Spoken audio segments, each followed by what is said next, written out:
something if you want. Whatever awkward silence, I'm gonna put everything in there. Okay. Check, check. Boom. Boom. I don't think I've ever talked into a microphone. Dude, that's awesome. Yes, sir. Welcome to the You Are Beautiful podcast. I am Mo and Jordan's not here. Jordan's not here. Jordan's not here, and this is Elle. I'm replacing Jordan today. Hi, Jordan. Hi, Jordan. We miss you. Oh, yeah. All right, this is Elle. Elle, how long have we known each other? Almost 2 years now. Yeah, it's going on 2 years, I think in December. Uh-huh. And Elle, I gotta tell you that I did not notice that you didn't have any makeup on. Oh, thank you. I don't actually notice. You could probably internalize this and take it as negative. But I don't notice when you have a very beautiful face, and it's a way that I can't believe you even mentioned that. You look so. Anyways, Thank you. so this is what I was gonna tell you. So this is probably the first time in my life, 100%. Like I'm gonna sit down with somebody as beautiful, as pretty, and confident. You have your shit together and all that stuff, one-on-one. Because I'm not trying to be weird or anything, but I haven't really ever asked a girl out on a date. I would never actually approach somebody who looks like you out on a date or anything. So if you really think about it, what setting would you sit down and have a conversation with a girl without any preconceived notions, nothing, just sit down without fucking boozing, and it's not being a date, to actually have a conversation? Because I feel like if you go out on a date, you're pretending to be someone else, that person is pretending to be someone else. For sure. So seriously, after 37 years of being life, like if I even met you, let's say randomly, we weren't training, like how would that conversation go? You're not just gonna randomly talk about bullshit, and if I'm talking to you, I'm trying to ask you out on a date, and that's not gonna go well. And even if it does go well, we're sitting down, I'm trying to pretend I'm some doofus, and you're trying to pretend, and how does that date even start? Why? What do you know about me? Nothing. The way I look. What do I know about you? Basically. Nothing. Yeah. Nothing. Like, genuine conversations don't exist anymore. So, like, the best part about today is this is the first time somebody as amazing as you, I'm not buying you dinner, I'm not doing anything. You literally just took an hour out on your Sunday at 9 in the morning. It's not a problem. And you look beautiful, and you're coming and talking to me. And that's what I'm most excited about. Yeah, no, it's, I was talking about it recently, how you're like one of the only guys I don't find creepy, where you can comment on like glutes and stuff like that. And I'm like, oh, I don't even think like anything of it. So it's definitely hard to come across those types of relationships and have those conversations with people without any pressure or like preconceived notions.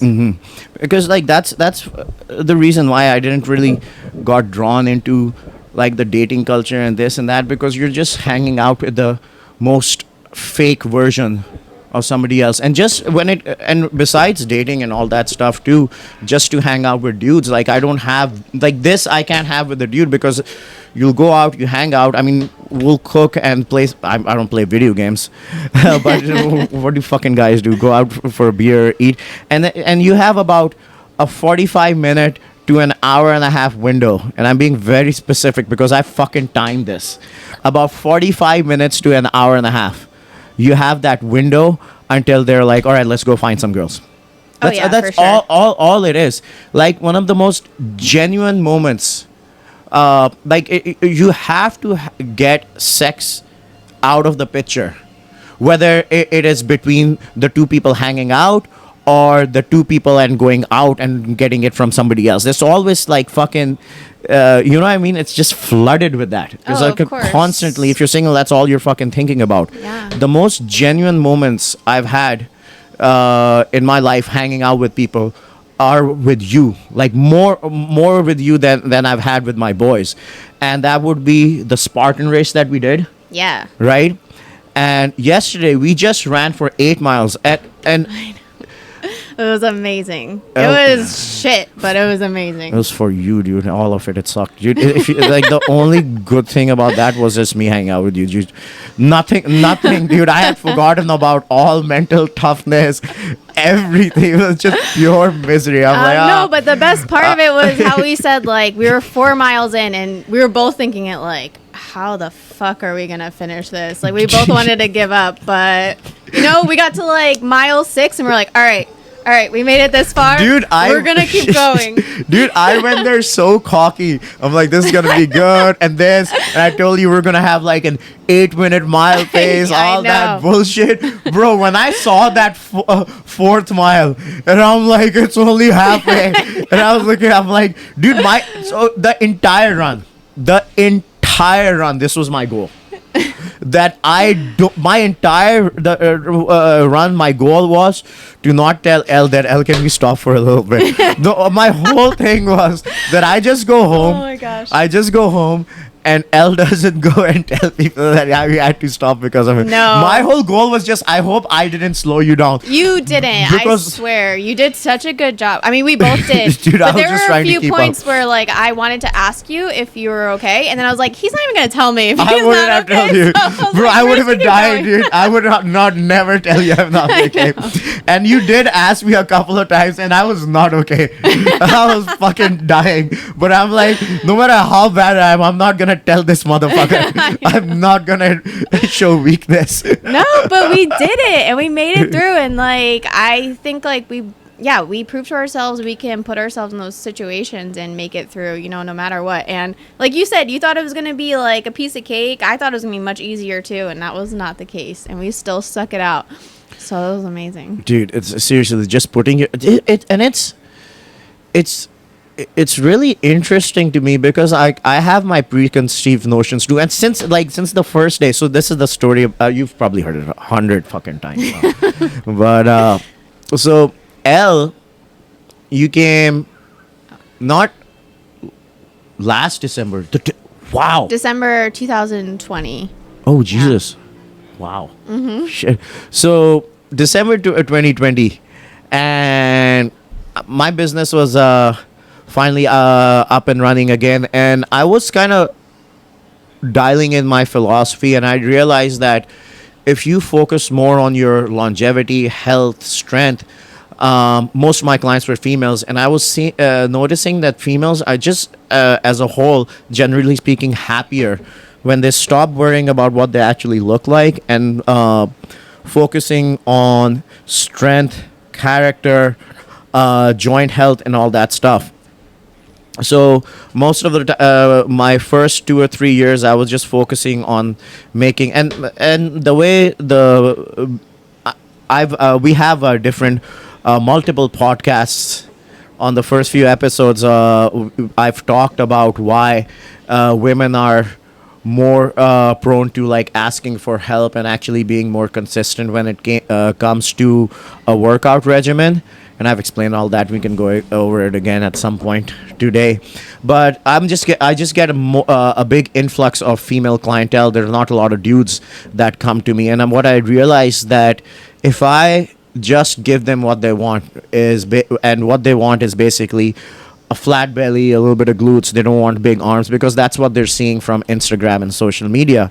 And I was doing that for a while, and I realized that that's what the females think they want, but it's not gonna genuinely make them happy, because I was putting in hours to like drop the body fat, doing a bunch of cardio, cutting down calories, but at the end of the day, they weren't like genuinely happy. They were still stressed out. So what I decided that I'm just gonna kind of brainwash them and really stand my ground by saying that don't stop worrying about getting too big. What I'm going to do is make you too big. I am going to make you bulky. I am going to put muscle on your arms. We are going to eat more food. We are not going to worry about how much body fat we have. And over time, what happens is that these females were happier. The big muscles on their arms actually looks good. Yeah. They like it. And at that point, once I've seen all those data points, I'm really dead set in my ways, and I'm not saying yes to any client that don't believe in my philosophy or have faith in it. So sorry, this is taking a long time. So that's just giving you a little background. So I had changed my stopped calling myself a personal trainer, and I said I was a strength and conditioning coach. Yeah, I completely agree with that Thank you, concept thank as you. well. I mean, so I don't remember if I've told you before, but before I started working out with you, I was super not interested in weightlifting. I've had a lot of friends try to get me into it, and I was like, no, I don't want to take any time away from my cardio or like an ab workout and stuff.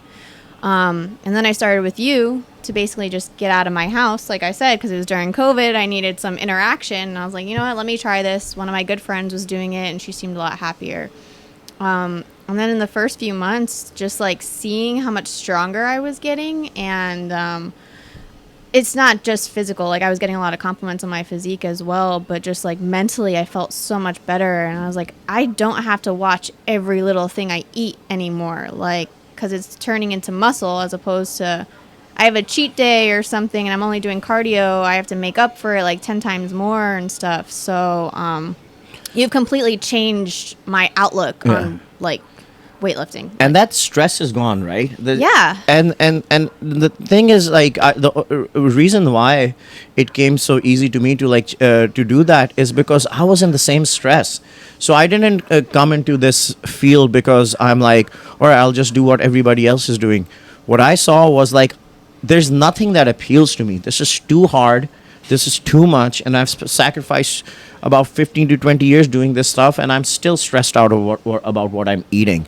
So I don't think anybody should live like this. And when you guys come to me, I'm like, the first thing I'm going to do is like, I'll stop you from like stressing about all that, like counting calories and all that. Yes. But yeah, so my and it was interesting, and it's a blessing too that you were very open to it, because about what I was talking about, the preconceived notion that I thought you would be resistant. So when you actually first came to the gym that day for the consultation, so I saw her Instagram page. She was already in really good shape. She looks like one of those Instagram models that sell you the fit teas or the supplements and stuff like that. So she was standing in the gym. She has nice legs, good toned, all that stuff. You know, she looks like the after picture already of what females want. Like I was trying to get my clients to look like her. Right? So she's standing over there, and I'm looking at my watch. I'm like, where's this fucking consultation? I'm looking around. Now she's standing next to these Bang energy drinks, right? So we've had quite a few girls come in and sell us Bang energy drinks. And then, so at that point, I'm an alcoholic, so I'm a little hungover. So I'm like, oh, I'll get some fucking free energy drink. I'm getting tired. So I go over there. I'm like, oh, may I get one of these? Are these for free? And I'm from Pakistan. I want some free shit. And she's like, I don't know. You can have it. I'm just looking for more. Oh my I'm like, oh shit, I'm Mo. And my first question was like, what do you want? I was like, you look fine. Train me, son. Right? And then I'm like, and she goes like, I don't know. I just want to get out of the house. And I'm like, oh my god, this is not like. All I'm gonna do is put in my head. I'm like, all I'm gonna do is just put a bunch of muscle on this motherfucker, and then she's gonna be like, I don't want to get too big. So I sat her down. I'm like, all right, what do you want to achieve fitness wise? You look amazing. What are you trying to do? And she's like, oh, I don't know. I'm just bored at home. I'm trying to get out of the house. And I'm like, well, why me out of all the people? And one of my buddies, really good friends, Jeff, and he helped me out a lot with my nutrition and all that stuff, setting up my business, cleaning up my language, a lot of things, Instagram. So power to him and respect. He recommended me because this gym was closer to you, and he showed up. So I'm like, I'm gonna be 100% honest with you. Like, you look great, you look amazing. Only thing I can see us doing is I'm gonna put as much muscle as I possibly can on you. Now, this is generally speaking, this would scare people away. And for sure. and Especially females, yeah. Yeah, but the thing is, you like, that was your first day. You're coming from the same. You're getting all that same information that you don't want to get too bulky and this and that. So why did you say yes? I mean, I don't think I'm look too appealing to females and stuff like that. I'm like I just No, this. you're very honest. And I did only start off with 2 days a week, and like I said, I just kept doing it, and I was like, this is fun. Like I saw the weight I was like lifting, like going up, and then having girls like Cynthia, who's like pretty much like we're around the same size and stuff, and seeing how much she was lifting, I was like, yeah, I want to get there. So yeah, and then we went to like 3 days a week, and I don't know, it was fun. Like I said, besides the physical aspect of it, it was just like I could see myself happier coming in, and it was just, the conversations we have, and you're just so optimistic and uplifting. So yeah, it's just a good time. So Yeah. I stuck with it. And I think like it's what you guys feel. It's actually genuine, because Oh, yeah. I'm literally so I grew up without I like for about 15 years in school. I ate lunch by myself. Like I didn't have like friends and stuff because it just we just didn't click. And then the only time I had friends was after 15 was because this guy didn't like me in school because he hated my cousin and he was a big buff dude and he would beat the shit out of him. And then we were in different branches, so he would pick on me fucking every year for like 3 years. What a douchebag. So I kind of beat the fuck out of him when I was 15. Did you? Yes. and, yeah. and then I went in the next day. People were shaking my hand and all that stuff, and I kind of started awesome. bullying other people. I mean, I was a kid, and then Yeah, here and that's how there, you learn. Yeah, I started building some fucking superficial relationships. I would like hang out with them, start smoking cigarette, smoke some weed to fit in, make some stupid jokes and stuff like that. And then I came over here, college. I didn't really fit in. So this was like the first time in my life that like people, because the same thing we were talking about in the beginning, there's some sort of setting that brings people in. You're either on a date or you're going out to drink, like you're not genuinely, you're like, you guys are coming here for two things. You're actually stuck in that 1 hour and you have to get 100 of my personality, not diluted. I get 100% of your personality, not Yeah. diluted. We're not fucking on a date. We're not fucking drinking. There's no alcohol. Exactly. We're not shoving shitty food down our throat. We're lifting some fucking weights. Yes. And the weight only goes up and down for about 30 seconds. The next 2 or 3 minutes, we're just stuck in each other, in that situation, staring at each other. Staring into each And I'm other's not, eyes. and I can't talk about bullshit because that's why I haven't had friends, because I can't talk about bullshit. Yeah, no, I'm I not feel gonna that. talk to you about a happy hour because I don't go to happy hours. I can't talk to you about vacations. I don't take vacations. Now what do we all talk that about? superficial conversation. We just, talk like, about non-existent. Ideas. Yes. Dude, I have had deeper conversations, I guarantee, with my clients more than they've had with their boyfriends and girlfriends.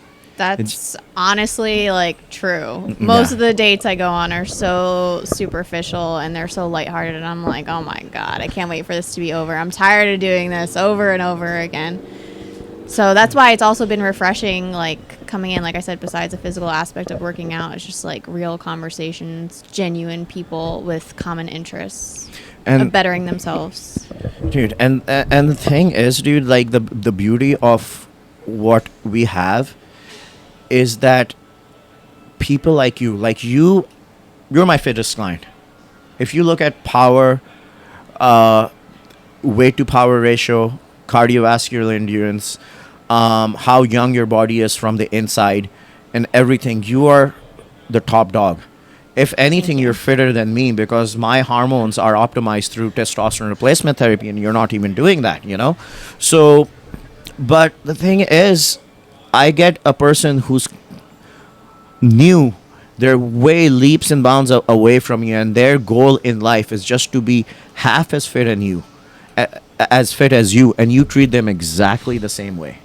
Oh, I've had people start with me who are in great shape and this and that, but like their vibe is not right.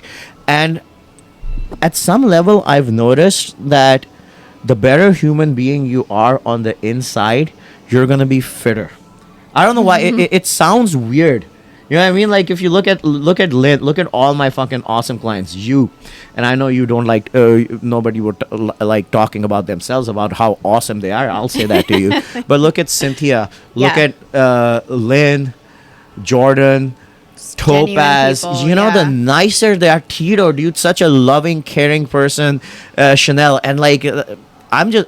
I don't know where I'm going with this, but like what I've seen is the better the person you are on the inside, it shows on the outside. Like this muscle that I'm carrying, dude. When I was an asshole, when I didn't have empathy for other people, when I was selfish, dude.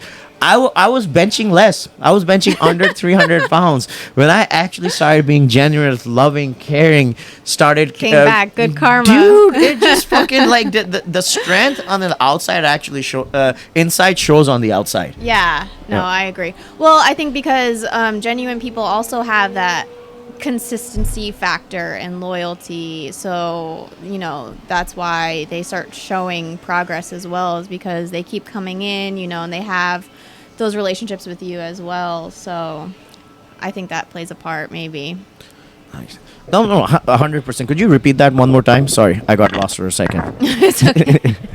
I think those genuine people have those characteristics of being, consistent and loyal. So that's why they are also showing progress. They keep coming in and they have those relationships with you and whatnot. Whereas people who have the wrong intentions of coming in, like you said, you've had people that straight up want to come in, they're like, I want abs in 2 months. And you're like, no, bro, you're not going to get that with me. They're like, all right, well then fuck this. And that's why they don't end up showing that progress, That's a real. I'm so happy that I had you repeat that, because I was just listening to the video from Jordan Peters, and that a lot of people times people talk and just waiting for their time to talk. And he said, Yeah. he said, if you're bored in the conversation, you are the boring person because you're not listening to the other person. Yeah, And I believe that. and that's exactly what I was doing. So I apologize. but that's a really good point, and I've seen that because the thing is, just because you're not physically fit, let's say you have a little bit of body fat and you're not jacked and all that stuff, that doesn't mean that you're not a beautiful, loving, caring individual. And that's the first thing I tell all my clients, and you guys are gonna get tired of hearing this too, that you are beautiful You are beautiful. the moment you walk in the gym. Yes. And if you don't believe that, you're not going to see progress because it's just not going to happen. And if your friends, your loved ones, your boyfriend, your girlfriend, your mom, your parents, anybody loves you more after you show some progress, then fuck them. And you should leave them now. Yes. All right.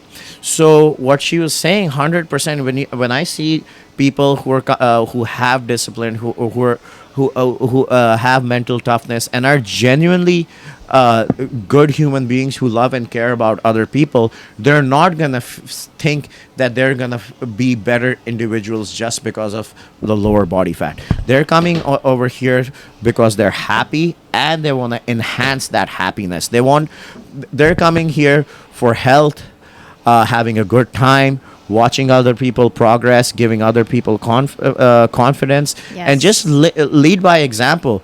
Be bigger, stronger, faster, healthier joints. So if they have kids, they're better mothers, dads. If they're, seriously, you don't want to be a slow, weak slob when you're 40, 45. Yeah.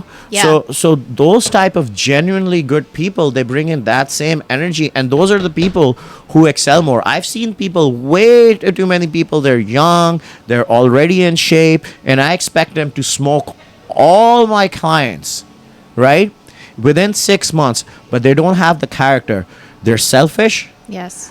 They're the only time they're happy is when they're seeing progress and I'm complimenting them. They're never crack a smile when I compliment somebody else. They think they're better than everybody. Those type of people always end up slacking. I'll get 21, 22, 23-year-olds that can smoke everybody in 6 fucking months, but they're too busy going around like spreading their legs open, drinking, sex, drugs, all that negative shit, and they'll conk out Yeah. within months.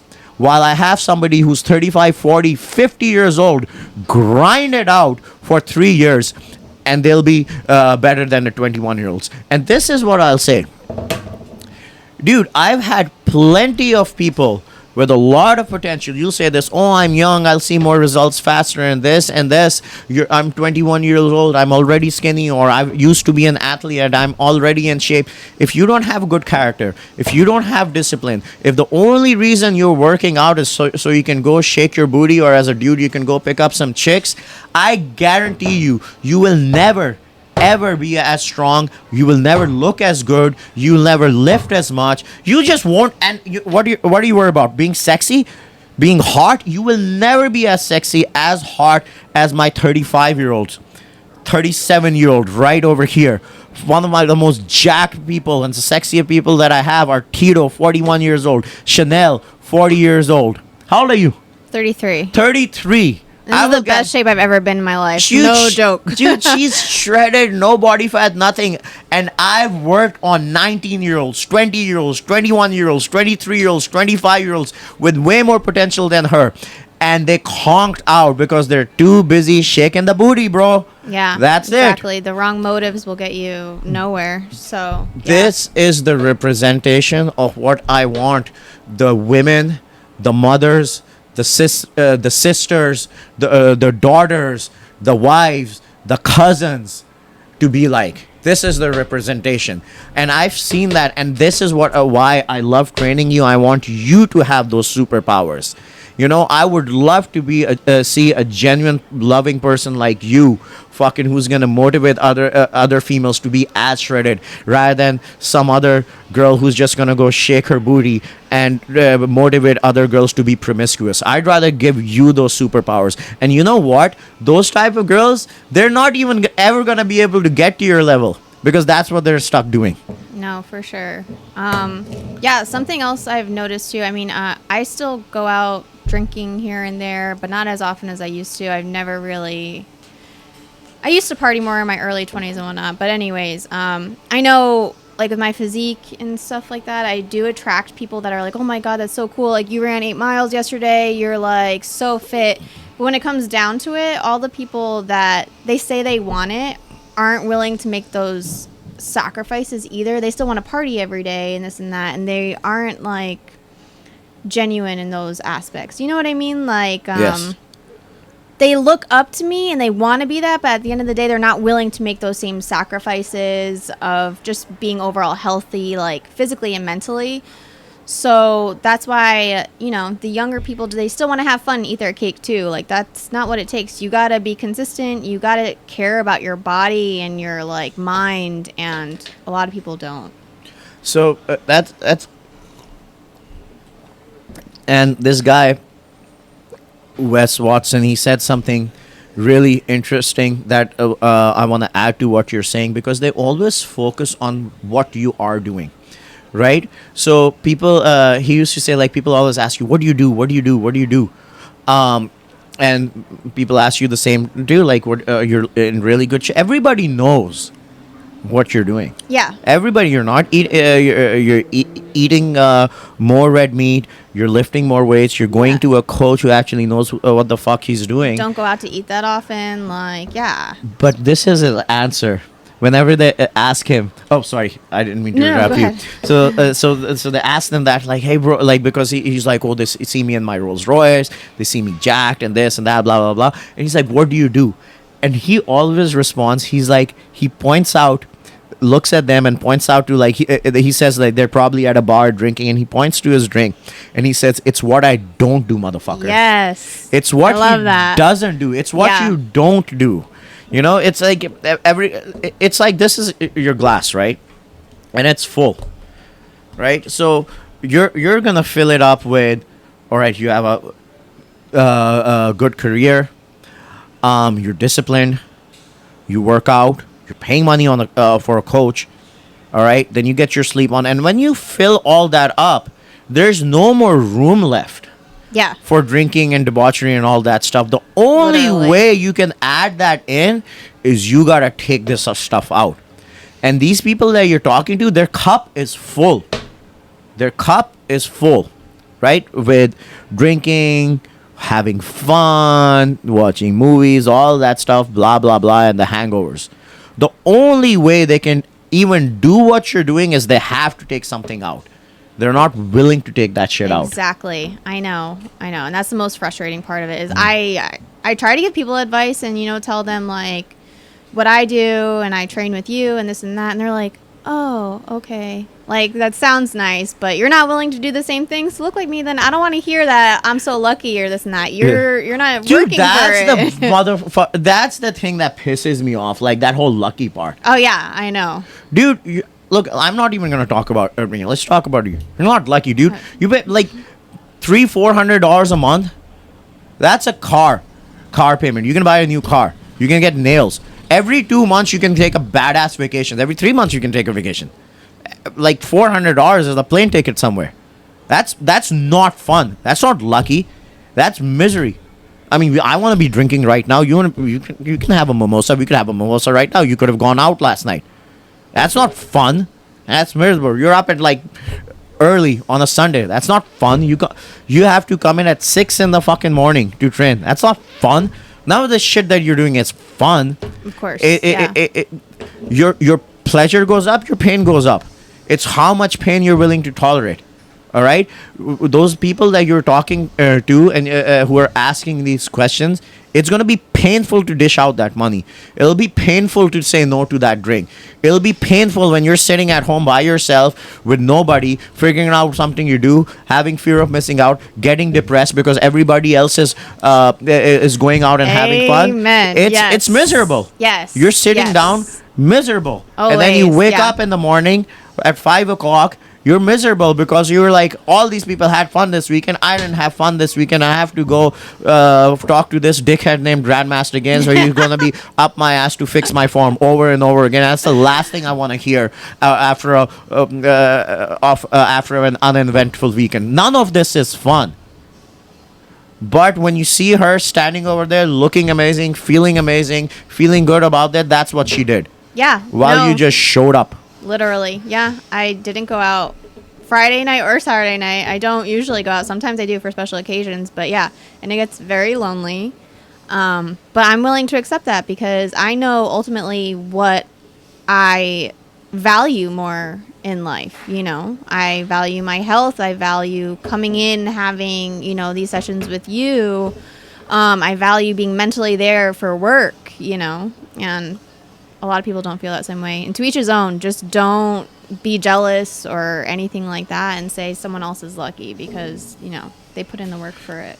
Exactly. And it's going to be hard initially because the thing is there are more people doing nothing than something. It's easier to be sloppy. It's easy to be lazy. It takes effort. Dude, I'm having a great time right now, but like, it would have been a lot easier to be like, I'll just reschedule it. I have a blunt with me right now, dude. This was ready. I was about to fucking spark it up. I'm like, a little late today. Dude, I wanted to smoke this. As soon as I said I wanted to smoke this motherfucker, and my lighter with like fucking titties on it and everything, and I'm like ready to smoke it. And I'm like, if I take one hit, she's like, I'm gonna be sloppy and I won't be able to do a podcast. I'm like, I'll be fine. Like, but no. Everything has to be dialed in. Yesterday, on the run, I woke up and I texted you and she's not up. I'm like, oh I know. I never slept. Where does my mind go? So we're supposed to do that run at 7 o'clock, right? Yeah. And you were coming to pick me up at 5:45. I set my alarm incorrectly. Okay. I woke up at 6:20. So when I text you that you're not up, my first brain goes, oh, this is easy. I text her, I thought you were not up, and I fell back asleep. That's one excuse. Then I call her again at 6 in the morning. I'm like, oh, now at this point, I know that she's probably slept in on accident, whatever.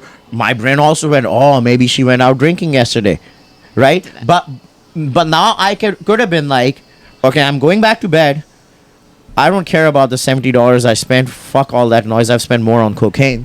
And I'm like, dude, I want to go through this 8-mile run because at the end of the day, it's gonna be more harmful for me. I want to get jacked. I'm gonna be a little bit sore. My ribs are a little bruised. So that's painful from something. So that's an excuse. I'm like, all right, I'm just gonna I could probably just go home, and then maybe she wakes up, maybe she didn't get my message in time and she's actually up, but that's a good excuse. She's gonna let it slide. But I'm sitting in my car, I'm like, I'm gonna go anyways because I committed. The only reason I was going through this, obviously a big reason to hang out with you in the second, but the number one reason, it wasn't you, it was me, because I'm gonna put myself through that pain, and I'm gonna suffer, and after that, other things that are that are less painful, like waking up in the morning, being nice to a person when you're having a grumpy ass day, like when you're feeling grumpy, being dialed in with my training when I don't want to be there, if I'm hungry and all that stuff. So all those painful things, not drinking alcohol, that's pain. When I really want to drink a beer, all those painful things are going to be less painful. That's why I did that. No, seriously, I was like just so proud of you. Not that I wasn't expecting you to do it. I knew you would, but I know how against cardio you are. So you going there, even without me picking up my phone, was like super impressive. Dude, people were like every single the first thing anybody said at the gym, the trainers and my clients who came and worked out. Proud of you, Philippe. Proud of you, Christian. At 8 in the fucking morning, they're like, "Oh, you said you didn't do cardio." And I'm getting messages. Yeah, dude, I have never ran an 8-mile run in my life. Yeah, same. Ever. Yeah, and we just fucking did it. And that's what discipline is, dude. You do it when nobody's looking. For sure. So, anyways, gonna change the direction. This is awesome. See? You told me, like, what are we gonna talk about? I'm like, just this. I was a little nervous, but this is fun. Dude, look. I'm 37 years old. Right? Right. And one of my best friends and people who I respect, love, and admire, I've only known for 2. So you are a very, very rare person that people can love, respect, and learn from. My business wouldn't be here if it wasn't for you. Because a lot of people want to relate with somebody doing the program. My entire clientele is females. They don't relate with me. They don't want to take steroids and fucking get jacked and put tattoos on their face. They relate with you. They look up to you. And you are one of the very few females in the world that I've come across in 37 years of living in Pakistan, in the US. I spent time in the Middle East. I've been to the UK. I've been to fucking Sri Lanka. And I've lived in Indiana. I've lived in Philadelphia. I've been to Alabama. And you are a very rare commodity. Oh, so I didn't care what we were talking about. This audience has a lot to learn from you. Oh, and that's why we're over here. So I just want to... The feelings are mutual, honestly. You think I'm a pretty girl, too? I think you're so pretty. It's mostly because of the tattoos. Tattoos, and I got big chichis, too. so I want to hear about your... Oh, we're doing good. Earlier life. Where were you born? Where did you grow up? Okay. I was born in New Jersey. I grew up in New Jersey. It's literally all I've known until I moved out to San Diego in 2019. I knew I wanted to get out and go somewhere. I guess I've been pretty sheltered all my life, kind of babied in some aspects. I had it hard also growing up because of my mother, but my dad was always there for me and gave me kind of almost like anything I ever wanted, and I knew like I wasn't gonna grow as a person staying there, so I knew I wanted to move somewhere. I didn't know where. I was thinking maybe New York City, this and that. I was checking out different cities, but I was like, you know what, if I'm gonna move, I'm gonna go far. So I just came all the way to California 2019. And that's recent. That's not like at 30.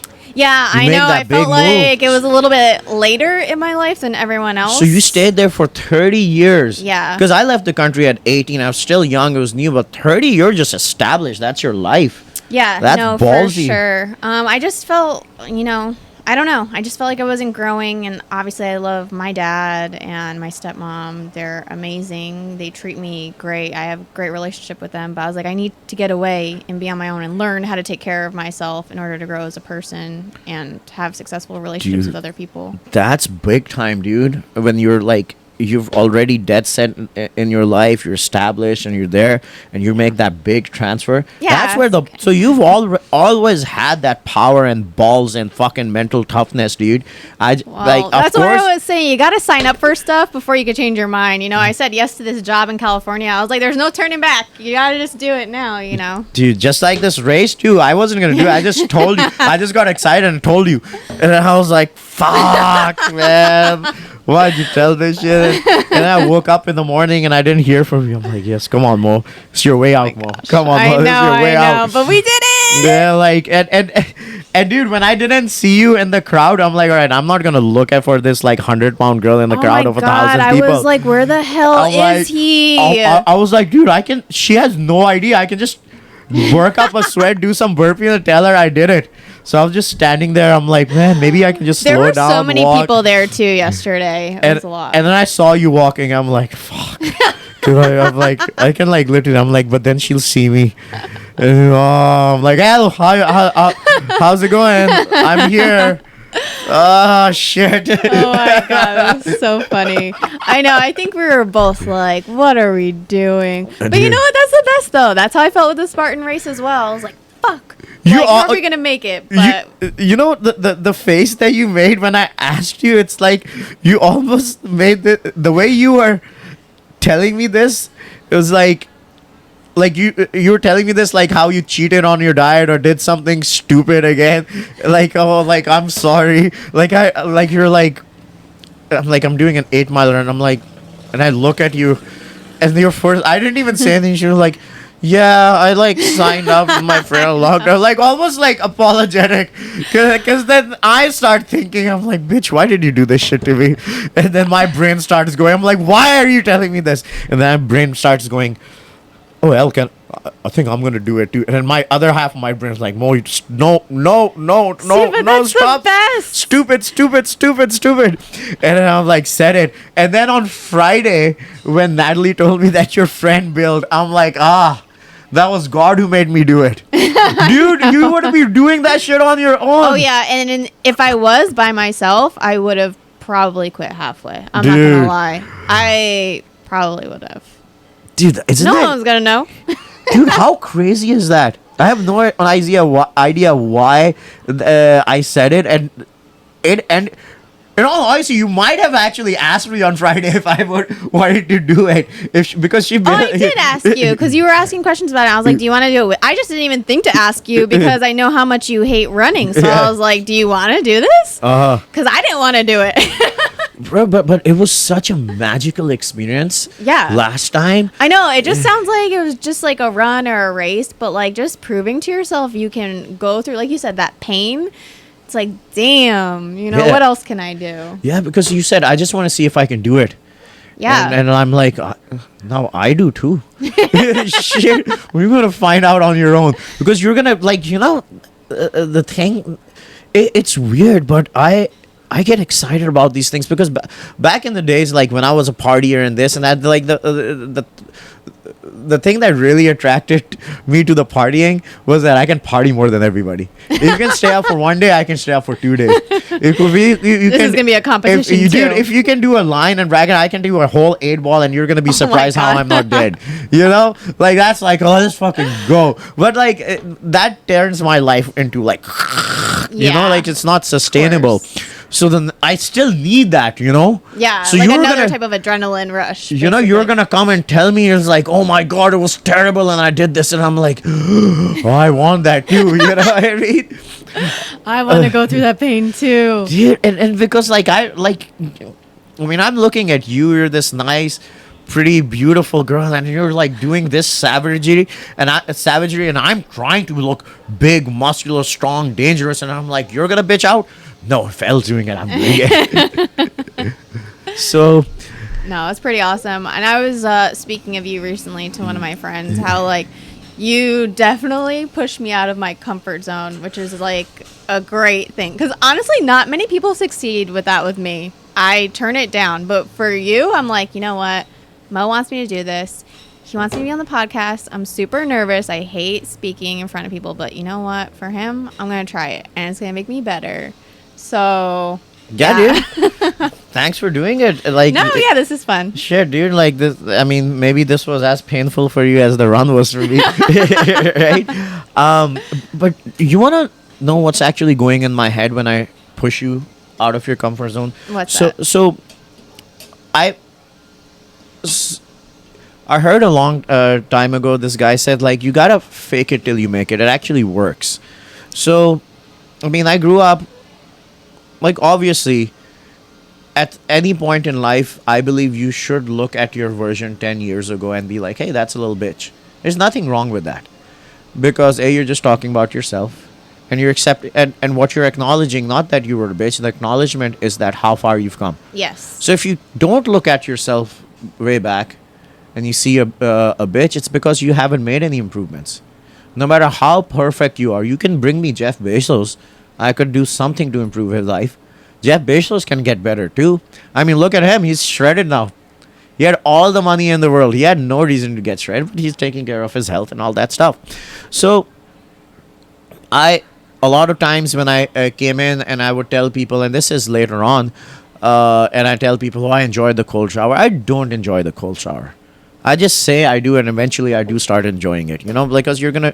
So Mike Tyson said, it's not about the people who really succeed are people who do things that they hate, but they do them like they love them.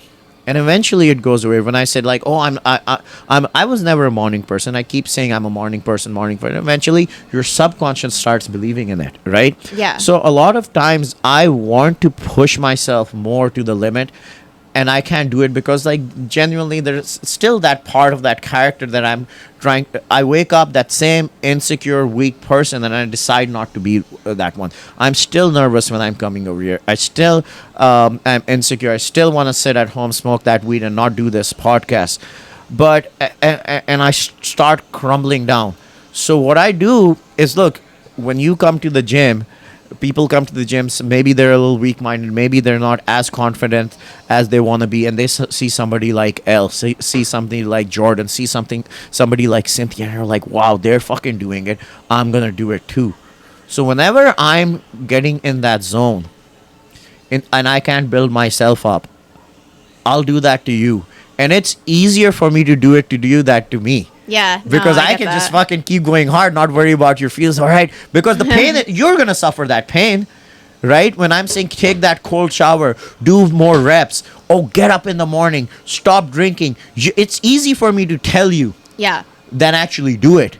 But when I bash this in your brain and I have you guys doing this badassery that you don't want to do, and then I'm like, well, fuck, bro. No, I gotta do it. I gotta do it. Like I don't see Grandmaster Gains as I see me as Mo, you as L, and Grandmaster Gains is this entity that I've created, and he just barks order, and sometimes I know that motherfucker is barking orders, and the orders that he's barking, they're coming from God.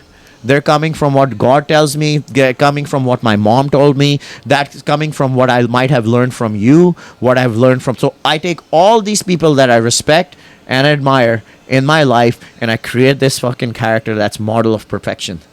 And he's barking orders at me, and sometimes I'm being a little bitch. And I'm like, what if I bark these orders to somebody else? These are good orders, but I don't think I have the strength to follow them. You, dude, when we did the Spartan race, you weren't drinking, but I had a couple of drinks. So I barked those orders at you and you started following them. And I'm like, oh, fuck, I gotta follow them. So we're in this together as a team. So a lot of times, you're probably seeing me as lifting you up, making you do more things that are gonna make you more disciplined and powerful and strong. But what I'm actually doing is I'm vicariously living through you. And I don't expect you to do that. And when I see that you're so strong and disciplined that you actually did this shit that I wasn't willing to do, now I have to do it. You bring the same motivation for me coming in every day that you do for everybody else around you. That's awesome. I like to hear that. So back to you being in Jersey. How was high school like? Like for you? Like, were you the popular kid? I mean, you're obviously... whether or not you were playing sports or not, but you looked pretty, you looked approachable. No. So it was actually the complete opposite. I was very shy, and I was not involved in sports, so I didn't make a lot of friends. And I was picked on pretty bad. I know it doesn't seem like it, like, oh, like, cute white girl, but Oh yeah, I mean, we all have preconceived notion. I look at you, I'm like, this motherfucker has had an easy life. No, it was actually really bad. I was gonna switch high schools. Girls like made a website about me, and they were like passing it around, pictures and stuff like that. Oh Jesus. Yeah, so it was pretty hard growing up in that way, and that's also another reason why I really liked coming in here. I've never been part of a group before, and I've always been super intimidated by like even trying to make friends and stuff. Like group settings just freak me out, and I think it's because what I went through in high school. And I kind of just threw you in there. Yeah, no, I mean, it's great. Like I said, this has helped me grow in so many ways, but I was just like, I've never been part of sports. I've never been like, you can't throw me in a group of people and I'm going to make friends with everyone. I'm just not like that, you know, like people think I'm This is the first time I'm hearing it, because again, like knowing you for 2 years, I have the complete opposite opinion of you. No, yeah, it was hard. And even that was why I wanted to move to California too, is because I wanted to be forced to make friends and meet new people on my own and get out of my shell, you know, start a new job and, you know, make friends with my coworkers and my boss and stuff like that. It's never been easy. It was really, really difficult. And I was very insecure for a long time. A little bit scarred from some of it. I don't want to sound like a baby about it, but yeah, sometimes it still lingers in the back of my head. But yeah, high school was not easy at all. It was pretty tough the whole time. Oh, Yeah. wow. So, and then did that transfer over to college? You go to college? Yeah, I did. I did. Sorry. I did. College was a little bit easier because it's not the same clicky type thing as it was in high school and stuff like that, so it wasn't as bad. But honestly, even here in San Diego, it's pretty clicky. Like, I live in PB, and it feels like I'm pretty much in that like young mindset all over again. I don't even hang out that much in the public areas in my complex. Like, is it almost like feeling alone in a crowded room? Yeah. Just by Like, literally. Yeah. Almost like more alone. Yeah. Whenever I pass through like the public areas, I just like go right past it. I don't go to hang out. It's just not my scene. And like you said, like coming here, people with the same type of you know, commonalities and whatnot, where I know those people aren't. They're just looking to like hook up with each other, play volleyball, get suntans, which is fine. You know, like you want to have fun. That's completely fine. Sometimes I like it too. I like to hang out, but for me, like I have just different priorities, and I don't want to make myself sound better or worse or anything like that. It's never been super easy for me to make a lot of friends. That's really what it comes down to. I think that's why we kind of clicked too, because I never had that deeper connection with people, because it seemed very superficial. Yes, and I was just painful. I was just trying. I was bullied all throughout school as well. And dude, even until this point, dude, I was judging you not in a negative way, but I just assumed like, oh, she's pretty and this and that. She just had an easy time and all that stuff, like socializing. And I, in all honesty, I did not expect you to stay this long with me. You're the last person, and now I have I'm that. A lifer.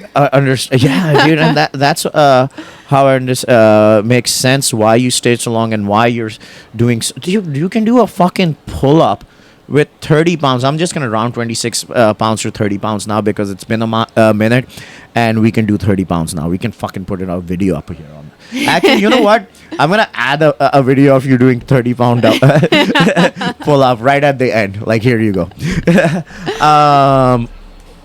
But I feel like that's why you stayed here, because you're nothing like what you look like. Like like I said, dude, it's impossible for me. Just if I just judge you based on how you look, how pretty you are, you're amazing.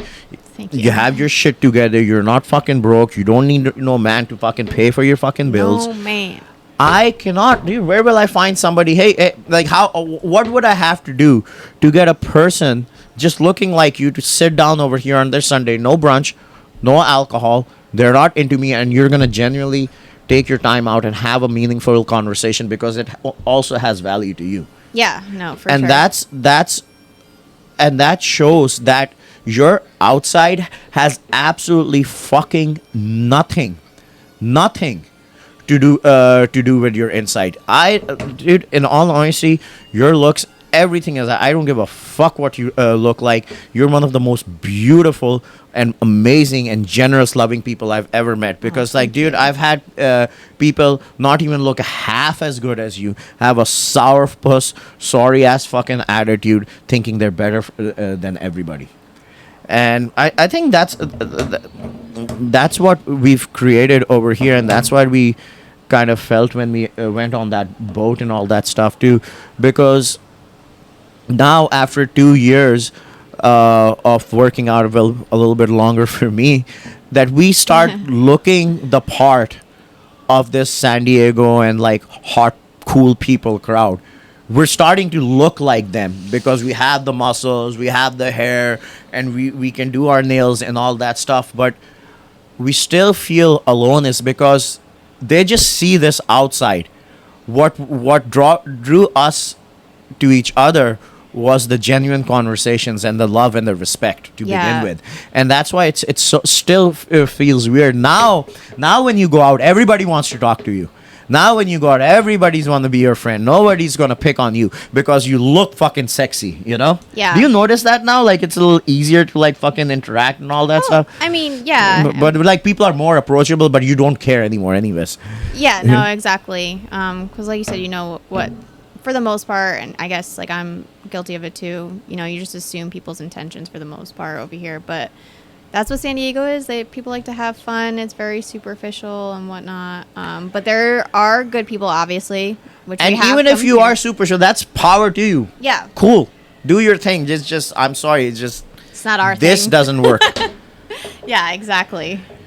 And But you know, likewise though, you said people think that you're a certain way because, like you said, your tattoos, this and that, and you shave your head, but like you're a sweetheart, you know. Thank you. And and you know what? This is why I did it too. This is why I did it, because people judge people, other people, the first thing that based on their looks. So I want to show that I want to become the biggest, baddest, grisliest monstrosity.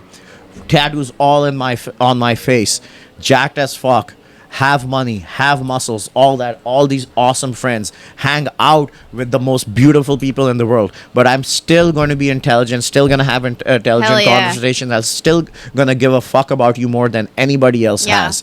Because people think just, oh, now you're pretty, you're going to be a bitch. Oh, you're jacked, you're going to be an idiot. No, dude, these are preconceived notions that are created for people who are insecure. You see a pretty girl, must be a bitch. No, dude, she could have a kind heart too. Muscular guy must be an idiot. No, bro. I'm a double major in mathematics and in economics. I can teach a monkey how to do calculus.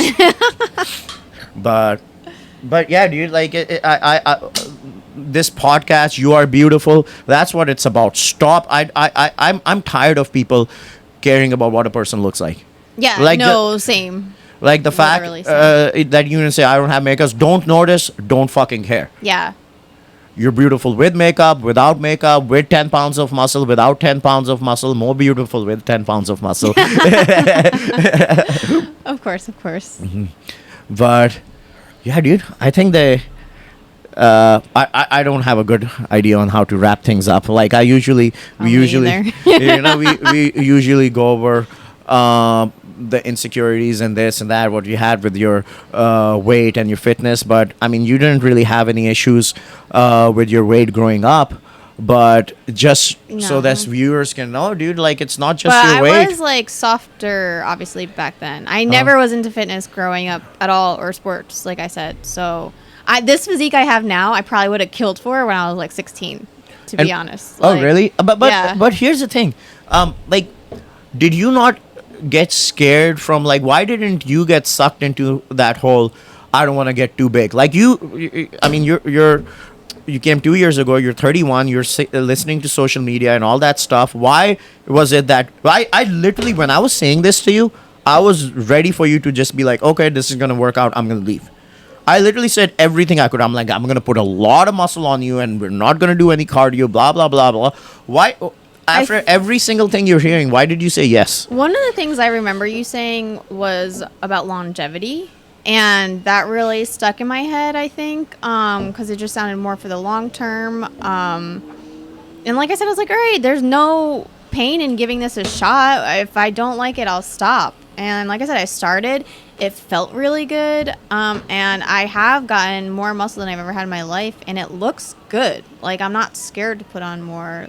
You know, that's strong is sexy. Yeah, and the thing is, muscle looks good because we didn't just better get than like big. just flab. You know, like Exactly, because you think you're just gonna have a straight bigger arm, dude. If you do things properly with full range of motion, your body's gonna grow into something beautiful. yo, for real. And we'll give them a little bit of fitness too. So, so you were already in shape that she looked like an Instagram model when she walked in. So let's compare what you were doing back then and how you felt to what you're doing now. So you looked great. You looked amazing. What was your workout program like? I just did like a lot of cardio. I went for some jogs. I did like home workouts. Like I did abs on my own and some arms, not a lot. It was like baby weights. The thing that I didn't like about that is I did felt like I looked good, but like I said, anytime I cheated on my diet or anything like that, I felt like so guilty about it. Not that I eat that bad right now, but back then, whenever I had anything small, like pizza, I was like, oh my God, I'm going to regret this later. Like, Now, would you regret it later? Would it show on your body the next few days if you had a couple of bad days of like drinking and eating? yeah, no, would, for sure. Would you get a little softer? Yeah, I saw it definitely in my gut. And then how much cardio were you doing? Like every day, about 20-30 minutes? Yeah, I think it was like almost every day. So you for sure. so you were doing cardio almost every day, and you were still kind of stressed out about how many calories are going in, and if you had a cheat meal, your body would kind of go back, and then you'll have to do more cardio to get rid of it. Yeah, I didn't eat a lot, and I can eat a lot. Any of my close friends and family know, like, I can eat a lot if I want to. But back then, I was really restricting how many calories I was taking in. And it's stressful. Like every single time you sit down for a meal, you're like, you're not satiated. You have to watch what you're eating. You have to count the calories and this and that. And then one time you let go, and for all this work that you're putting in, you can't even have a cheeseburger or a pizza once in a while, Right, without getting exactly. soft. Yeah, I'm feeling so guilty over it. Like, it's not a good time. And yeah. And then let's switch it to when you came to me. We cut it down to 3 workouts a week. Now, here and there, I told you do cardio if you enjoy it, but you don't need to. Yeah. Now, you went from doing all that cardio to barely nothing. You think you could have ran those 8 miles back then? Probably not. I mean, you think can I have, tell the truth. like- Probably you could have. Maybe I you mean, better. honestly, I don't know. Because I do have more muscle, obviously, in my legs and stuff. Like, I did not have that, like, leg muscle before. You might so- have given up mentally. Yeah. Right, like, you know. Yeah. So we can't really compare the cardio too much, but the thing is, let's look at it this way. No matter how much cardio you were doing, that's the first time you still ran 8 miles. I know. And that was a solid time in an hour and 20 minutes. I know. I was so shocked. So it was a 10-minute mile uphills and all that stuff. Yeah. And diet-wise, how's the diet?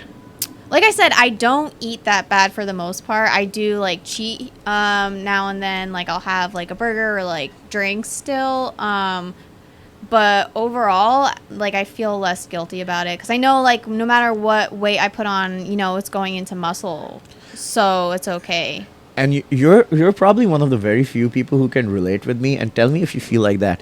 I almost feel like it's physically impossible at this point for me to eat the amount of food to even get fat. Like I've fucking gorged. like I'm talking about disgusting shit. You know, like that shit that people eat and they're like, oh my God. And I mean, once in a while I'll do it. And you're like, oh my God, but you gain like 4, 5, 6 pounds of flab the next day of those Thanksgiving meals. Like I literally do that 3 days in a row. Just to see. And you're like, I'm dude, even more jacked than before. Dude, I literally cannot eat the amount of food to get fat. Like the next 3 days, I'll wake up, I'll be a little soft, and like after 2 or 3 days of normal eating, because I'm done eating all that disgusting food, the body fat just drops. Like I get a little bit soft on Monday, and then by Thursday I have abs again. Yeah. Yeah. No, I do feel the same way. It's easier to like feel good now for sure. Superpowers, dude. So L, dude, like this has been fucking amazing. Yeah. We've kind of been Thanks all for over having me. Dude, this was one of the best moments of my life. This was awesome. This is the first time we spent this much time together, and I learned a lot about you.